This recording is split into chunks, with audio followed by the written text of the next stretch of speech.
Adila issue ഇഷ്യൂവിനെ കുറിച്ച് പറയാനുള്ളത് എന്തായിരുന്നു ഇഷ്യൂ? ഞാൻ മറന്നുപോയല്ലോ. ഇതിലെങ്ങനെ വിളിച്ചു വരുത്തി അപമാനിച്ചു എന്ന് കുറെ ആൾക്കാർ പറയുന്നുണ്ട്. വിട്ടില്ലേ, ആരംഭിച്ചു ഇനി പറഞ്ഞിട്ടെന്താ കാര്യം, നമുക്ക് വേറെല്ലാം പറയാം.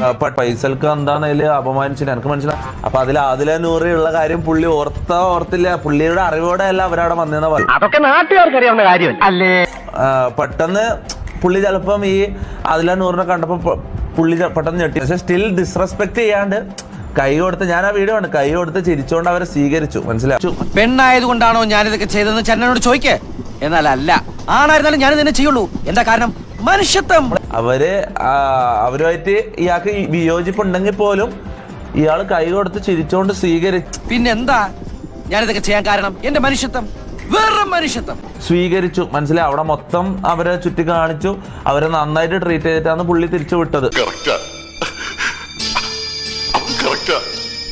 അപ്പൊ അയാളെ നിലപാട് വ്യക്തമാക്കണം. അതുകൊണ്ട് അയാളൊരു പോസ്റ്റ് ഇട്ടാ. ഇനിയിപ്പോ എന്താ പ്രശ്നം? പോയിന്റ്. എന്നിട്ട് ഈ ഞെളിഞ്ഞിരുന്ന് തിന്നുന്നവന്മാരെ ലാത്തി അടിക്കുക. അവര് മോശക്കാരാന്ന് അവര് ഉണ്ടെങ്കിൽ കേറി വരുമ്പോ തന്നെ ഡിസ്റെസ്പെക്ട് ചെയ്ത് ഇറക്കി വിടാം. അങ്ങനെ ചെയ്തില്ല. ഈ ഗേ ലെസ്ബിയൻ എന്ന് പറയുന്ന ഒരു സംഭവം, പക്ഷെ നമുക്ക് അതിനോട് യോജിപ്പില്ല. 100-ൽ 100 മാർക്ക് തരാനുള്ള വകുപ്പൊന്നും നീ ഇതുവരെ കാണിച്ചിട്ടില്ല.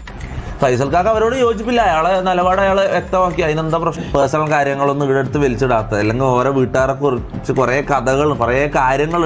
എന്തൊക്കെ പറഞ്ഞാലും ദുർമാര്യം അച്ചടത്ത പരിപാടി തന്നെയാണ്. നിനക്കിപ്പോ പ്രശ്നം എന്താണ്? അതൊന്നും എനിക്കറിയാൻ മേല. ഇങ്ങനെ എന്തെങ്കിലുമൊക്കെ പറയുമ്പോഴേ എന്റെ മനസ്സിനൊരു സന്തോഷം ഉണ്ടാവുള്ളൂ. ഇത്രയും മതിയോ? അതോ ഇനിയും വേണോ?